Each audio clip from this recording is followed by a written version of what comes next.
Olá, eu sou o Denis Ricardo e você está no Gruda, Grupo de Discipulado Apostólico. É um prazer sempre ter você aqui comigo. Bom, hoje é lição 30, mas uma lição muito especial. O tema: que evangelho é esse? Que tipo de evangelho é esse? Fique comigo e vamos aprender juntos. Pois bem, quando eu disse que era uma lição especial, por quê? Talvez esse vídeo, inclusive, fique um pouquinho maior do que os outros vídeos do canal, não tem importância. Mas é em resposta a uma entrevista de um pastor a um canal aberto de TV e que me chamou muita atenção a respeito das respostas que ele foi trazendo ali. Acho importante pontuar cada uma delas, porque as pessoas me procuraram como pastor de uma comunidade pequena na minha região, perguntando o que eu achava, o que eu entendia a respeito disso. Muito mais do que a gente acha, é o que a Bíblia diz a respeito de cada um desses assuntos. Eu vou ler para você algumas aspas que vão sendo abertas aqui em função das respostas dele e eu vou comentando para você o que a Bíblia diz a respeito. Vamos falar dos aspectos positivos primeiro? A primeira pergunta que já aparece logo de cara, o entrevistador diz assim: pastor trambiqueiro, por que tem tanto? Aí, abre aspas a resposta: não é privilégio de lideranças espirituais ou religiosas, mas sim da raça humana. Ponto positivo para essa resposta, eu concordo. Não é? É claro que o entrevistador ali já quis encostar uma classe de pessoas que podem ou não ser mais trambiqueiras do que as outras.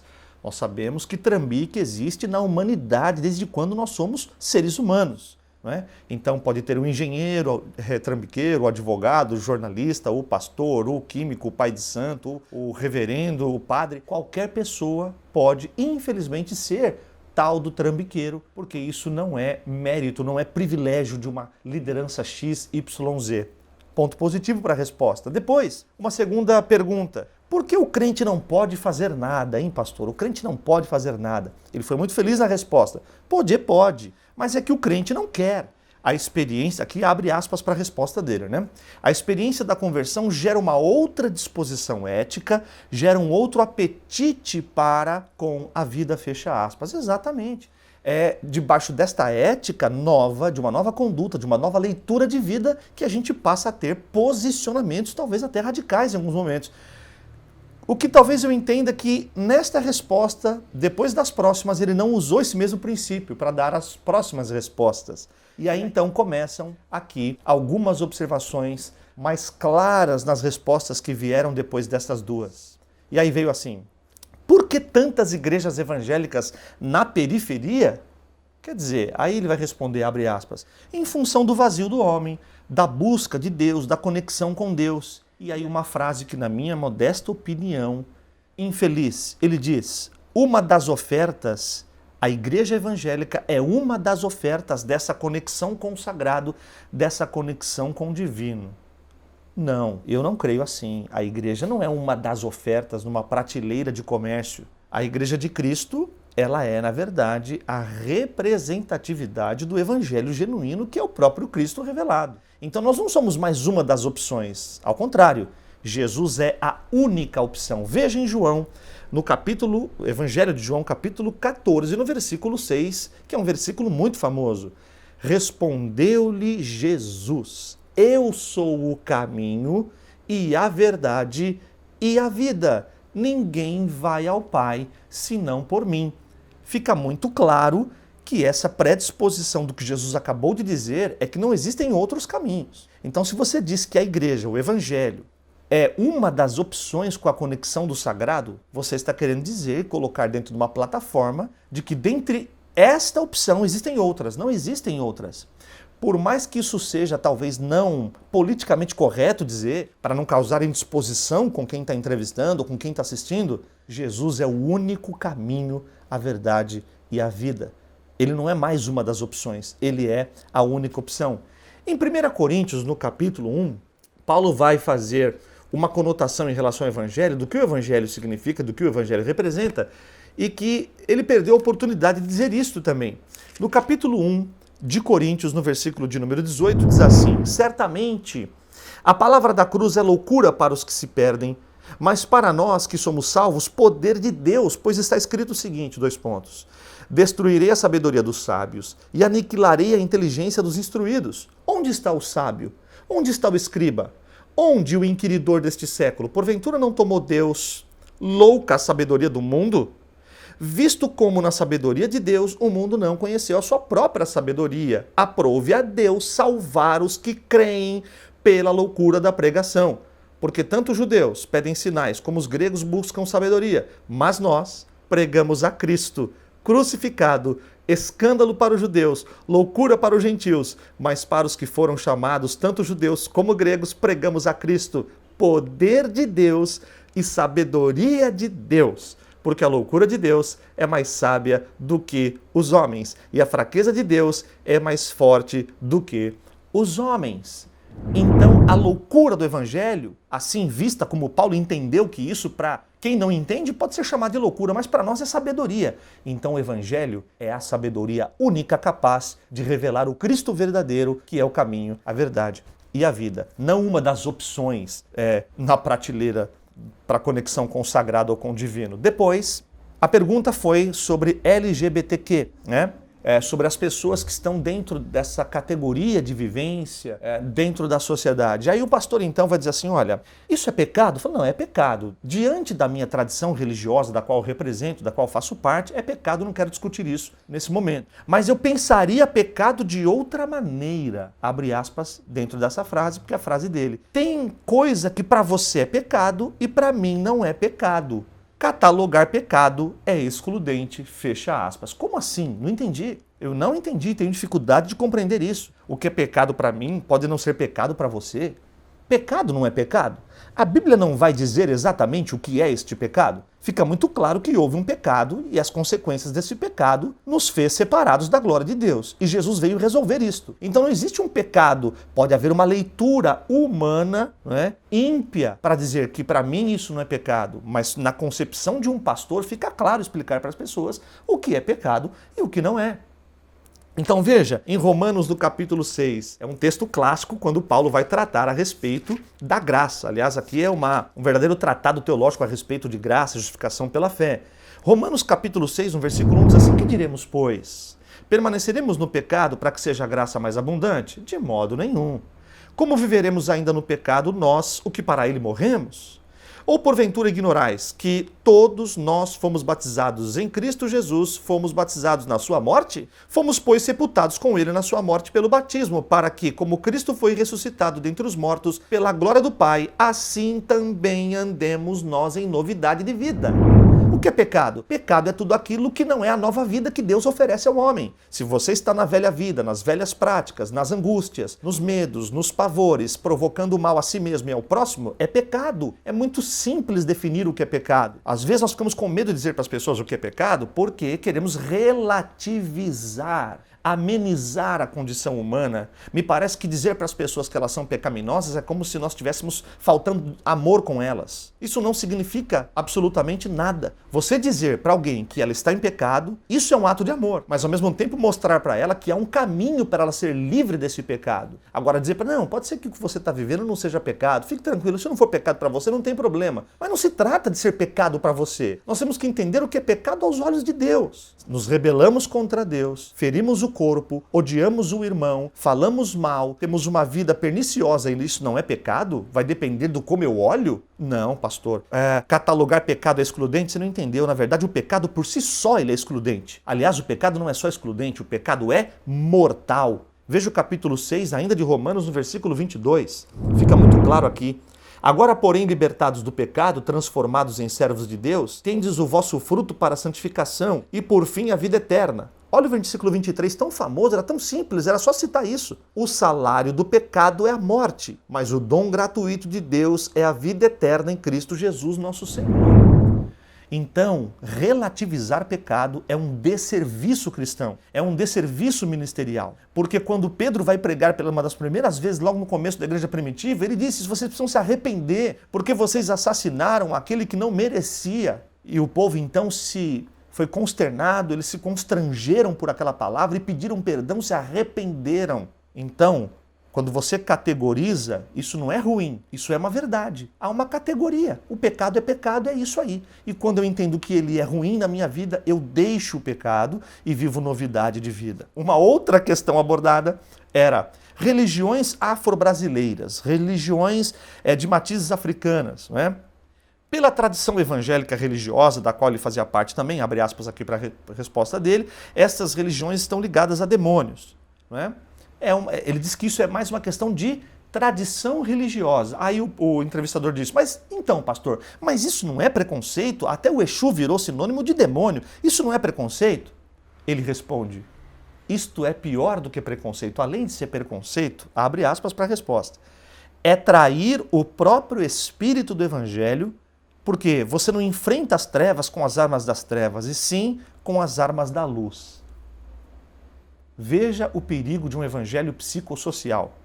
Veja o perigo de um evangelho sociológico, ideológico, filosófico, antropológico. Irmãos, o evangelho pode andar com estas ciências, pode sim. Muitas vezes essas áreas vão tramitar. A psicologia, a filosofia, evangelho, não há problema. Mas o evangelho é revelação. O evangelho é vida, o evangelho é o próprio Senhor. Quem pregar outro evangelho, como Paulo disse, ainda que fosse um anjo, fosse considerado maldito, anátema. Então qual seria a resposta clara aqui? Sim, nós entendemos que as pessoas, por vontade, desejo sincero, honesto, procuram as demais matizes religiosas, né, as mais variadas formas de cultos cerimoniais para encontrar a Deus. Nós não estamos julgando isto, mas dizer que isto não é o caminho da verdade, se eu disser isso eu vou ferir alguém, então quer dizer, eu vou dizer assim, não, você está começando bem, numa hora você pode encontrar Jesus. Jesus se encontra nele mesmo e ele é o caminho para o Pai. Então qualquer outra manifestação religiosa fora do entendimento cristológico não é um entendimento pastoral, não é um entendimento só ministerial da igreja A, B ou C, mas ele é bíblico, é o entendimento da palavra. Veja em Deuteronômio, agora sim preciso recorrer a um texto do Antigo Testamento, porque desde lá o Senhor vai falar ao seu povo como deveria ser a postura deles quando eles chegassem diante de um caminho, de um povo que eles iriam conquistar, e eles não poderiam se misturar lá, porque aquele povo, de fato, tinha já a sua contaminação idólatra com outras práticas religiosas. E o que Deus vai dizer, então, para que Moisés avisasse o povo no capítulo 18 de Deuteronômio, no versículo 9. Quando entrares na terra que o Senhor, teu Deus, te der, não aprenderás a fazer conforme as abominações daqueles povos. Não se achará entre ti quem faça passar pelo fogo o seu filho ou sua filha, nem adivinhador, nem prognosticador, nem agoureiro, nem feiticeiro, nem encantador, nem necromante, nem mágico, nem quem consulte os mortos, pois todo aquele que faz tal coisa é abominação ao Senhor. E por essas abominações o Senhor teu Deus os lança fora de ti, diante de ti. Perfeito serás para o Senhor, o teu Deus. Por quê? Estas nações que has de possuir ouvem os prognosticadores e os adivinhadores, porém a ti o Senhor teu Deus não permitiu tal coisa. Então você não dizer a verdade para quem está fazendo uma pergunta honesta, que na concepção do entrevistador, ele é uma pessoa que é cosmopolita no sentido mais cultural. E ele vai perguntar, e você tem que responder sim. Ou o espírito de uma entidade demoníaca sendo ovacionada, adorada, esperada dentro de qualquer lugar onde as pessoas estão ali, muito embora, de novo, talvez até com a predisposição de encontrar ao Senhor. E nós temos que amar estas pessoas. A guerra não é pessoal, particular, contra ninguém. E nesse quesito, estou com você. Acho que houve sim muitos exageros no passado, onde a igreja, eu digo os cristãos de uma forma geral, talvez colocaram as suas mazelas sobre as pessoas, como se elas fossem os próprios demônios em si, né? Essa não é a questão. Mas você não dizer claramente que esse tipo de manifestação ela não é celestial, ela não é cristã, Jesus não está ali, isso não é o culto ao Deus vivo, porque Jesus, ele é a pessoa que vai levar o homem a Deus sem nenhum tipo de encantamento, troca. O sacrifício já foi feito, Jesus foi o sacrifício perfeito. Qualquer outra coisa, no aspecto mais de adivinhação, de tentativa e erro, espírito encarnado, essas coisas nós sabemos que são condenadas aos olhos do Senhor e pela palavra. Por que não dizer isso? Para não ficar mal na fita? Com medo de dizer a verdade? A maior arma é a verdade com amor, porque é melhor a resposta franca do que o amor encoberto. Então, às vezes, a gente faz um jogo mais diplomático com as pessoas para que elas pensem assim, não, o meu lado ecumênico é o que vai falar mais alto agora e depois eu digo a verdade mais claramente para as pessoas. A verdade é a verdade. Não se põe a lamparina debaixo da cama, é um lugar alto para iluminar tudo. Uma outra coisa aí, e aí a coisa começa a ficar, rapaz, aí no meio da entrevista o negócio apertou. Veja o assunto que foi agora estabelecido lá. Pastor, rapidinho aqui então. A favor da legalização da maconha? Aí ele diz, não. Da legalização não, da descriminalização. Como se houvesse uma diferença aí, talvez até jurídica há, né? Ele é contra a maconha, claro, a droga, também pudera, né, pastor?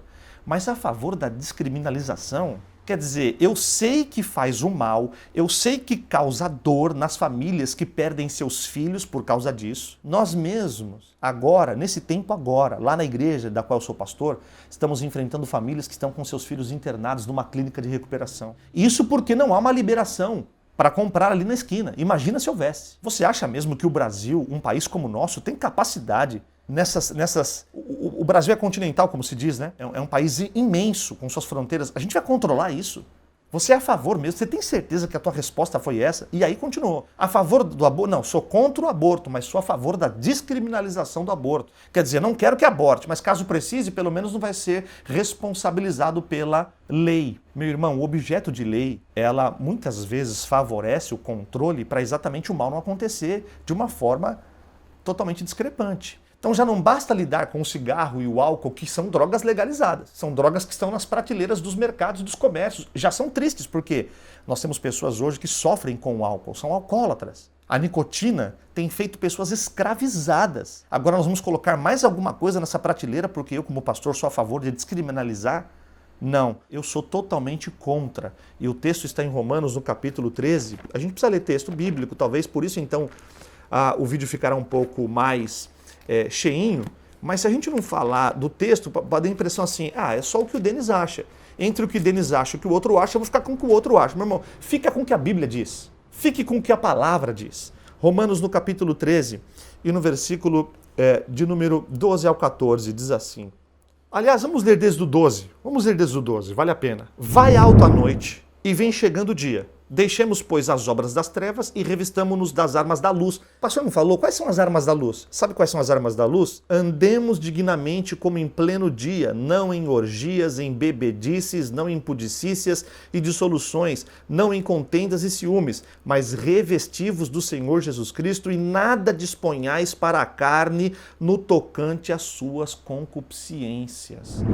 Nada disponhais. Um pensamento disso acaba sendo quase que uma livre predisposição para uma comercialização. Se descriminalizar, é claro, muita gente vai ser beneficiado com isso. Imagina quantas pessoas estão hoje querendo vender isso, né? Ganhar dinheiro e lucrar com o vício dos outros. Lucrar com o desespero de um pai, com o desespero de uma mãe. Meu amado, isso no mínimo é falta de amor, falta de prudência, falta de sabedoria. E depois continuou. Você é a favor da união civil entre pessoas do mesmo sexo? Sim, eu sou. Você é a favor da adoção de crianças por casais gays? Ele respondeu, abre aspas, respostas do pastor em questão. Sim, eu sou a favor. Aí as coisas ficam tão difíceis e complicadas até mesmo de se colocar. Romanos no capítulo 1, versículo 26, é um texto que muita gente chapa quando lê, mas é a verdade da palavra, está escrito, capítulo 1 de Romanos, no versículo de número 26. Por causa disso os entregou Deus às paixões infames, porque até as mulheres mudaram o modo natural de suas relações íntimas por outro, contrário à natureza. Semelhantemente, os homens também, deixando o contato natural da mulher, se infamaram mutuamente em sua sensualidade, cometendo torpeza, homens com homens, e recebendo em si mesmos a merecida punição do seu erro. O que tem a ver isso com a posição do pastor? Veja bem. Que as uniões dessas pessoas já existem, a gente reconhece isso, entende que é o direito delas. E nós, como cidadãos, precisamos abraçar essas pessoas e amá-las, respeitá-las, porque isso é uma obrigação minha, constitucional, civil, ética, moral cristã. Ponto. Agora, ser a favor, e quando eu digo que sou a favor, o que eu estou dizendo? Eu estou fortalecendo uma disposição ruim, estou fortalecendo uma disposição que é muito mais social do que espiritual. Então, seres adultos, maiores de idade que queiram ter esse tipo de relacionamento, que tenham. Vão viver essa experiência. Agora, a partir daí, a igreja dizer que sou a favor, eu não posso ser a favor de uma coisa que primeiro eu digo que é pecado, primeiro eu digo então que é uma coisa que de fato traz destruição, traz algum tipo de consequência ruim, e eu digo assim, bom, como eu não consigo lutar contra isso, então que seja feita a vontade dos homens. Não, que seja feita a vontade de Deus. Eu posso parecer radical, eu posso parecer extremista, eu quero deixar muito bem claro aqui a todos vocês que me assistem aqui. O amor de Deus está em mim, está em você, está em nós, independentemente da vida que você leve. O amor de Deus é uma realidade, mas também é uma realidade as consequências das nossas escolhas. Imagine então agora 2 homens e 2 mulheres adotando uma criança e essa criança não tem filtro, não tem defesa para entender o significado dessa nova conjuntura familiar. Então ela vai nascer ali, vai crescer ali muitas vezes, olhando 2 pais e 2 mães. E ela vai para a escola e lá tem uma família com um pai e uma mãe. Ela vai para a escola e tem uma família que só tem um pai, que só tem uma mãe. Já é tanta situação dilacerada na família. Eu, como pastor, dizer que sou a favor disso é, no mínimo, imprudente.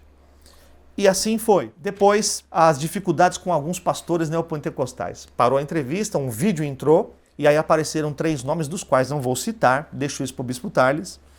E então ele perguntou, esses pastores são homens de Deus? Graças a Deus ele foi muito sábio, ele disse, olha, não quero entrar nesse mérito de dizer que não são homens de Deus, eu não posso fazer esse tipo de julgamento, mas eu tenho dificuldades com eles. Acho até que foi uma resposta, eu até entendo, é aceitável. Mas aí depois ele citou, agora eu posso citar porque ele citou Dalai Lama e o Papa Francisco. Aí ele disse, bom, por esses eu tenho mais simpatia. Ele disse até que admirava. Espera um pouquinho, então eu não consegui entender. Há uma dificuldade com alguns e simpatia pelos outros, mas eu não sei se o programa não dava tempo hábil para você explicar, mas se eu tenho dificuldades, mas sou a favor de uma outra coisa, mas assim, o que prega o Dalai Lama? E quais são todos os pilares do catolicismo apostólico romano? O senhor é simpático a qual parte? Em que momento a simpatia ela é tão mais favorável ao ponto de, na outra parte, ser tão difícil o relacionamento? E aí, claro, não estou dizendo também que nós temos que concordar com tudo, aceitar todo mundo, essa não é nem a questão. Mas acho que poderia ser, a coisa poderia ser falada com mais clareza ali, porque ou é uma raiz muito ecumênica demais de novo aparecendo, e aí a diplomacia parece que fala mais alto, porque não quero me indispor com esses, mas também, então, sou amigo desses.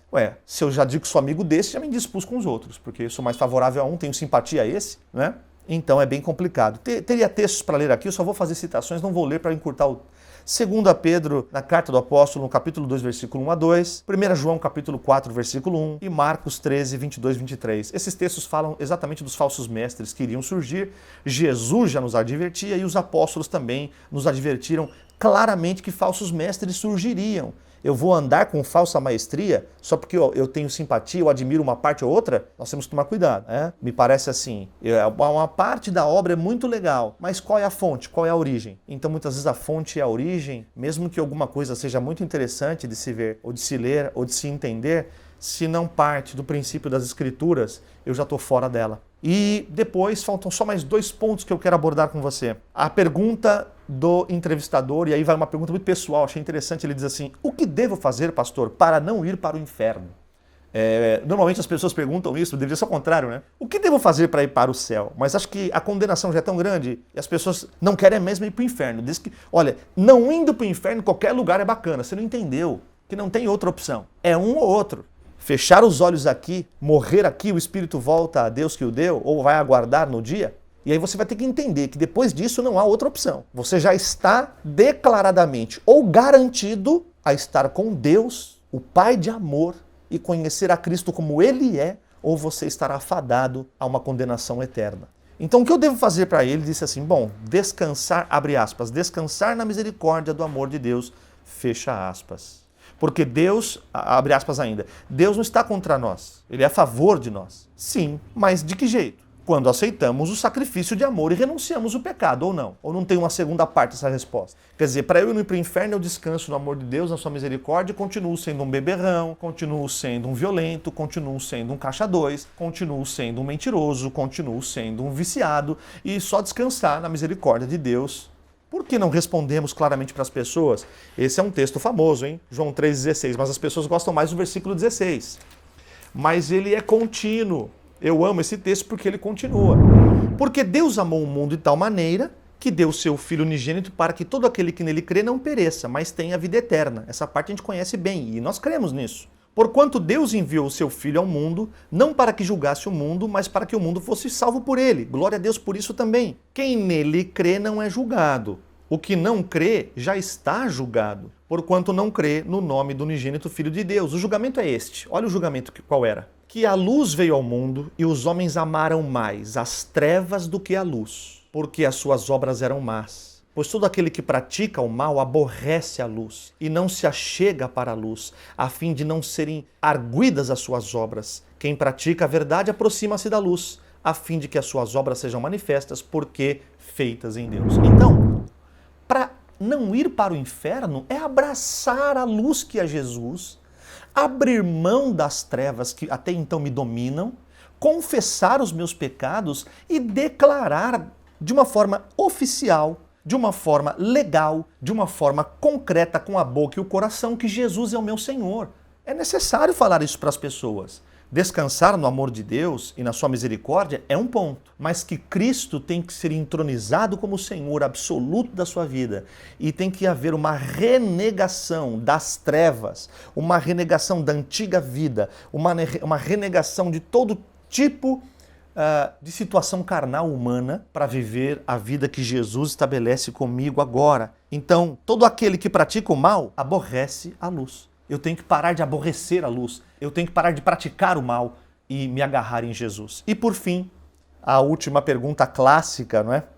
Uma pergunta clássica que encerra sempre esse programa, que se não me engano o Abu Janra que fazia no passado. Ele disse assim: pastor fulano de tal, o que é a vida? É uma pergunta que depois ele repete, né? Ele faz uma pergunta dupla, a mesma pergunta duas vezes. Ele disse: a vida é um presente de Deus. É verdade, é verdade. Mas a resposta concreta qual deveria ser? A vida é o próprio Cristo. Por quê? Ele vai declarar em João capítulo 11, versículo 25 a 26, eu sou a ressurreição e a vida. Veja, não há vida sem Deus.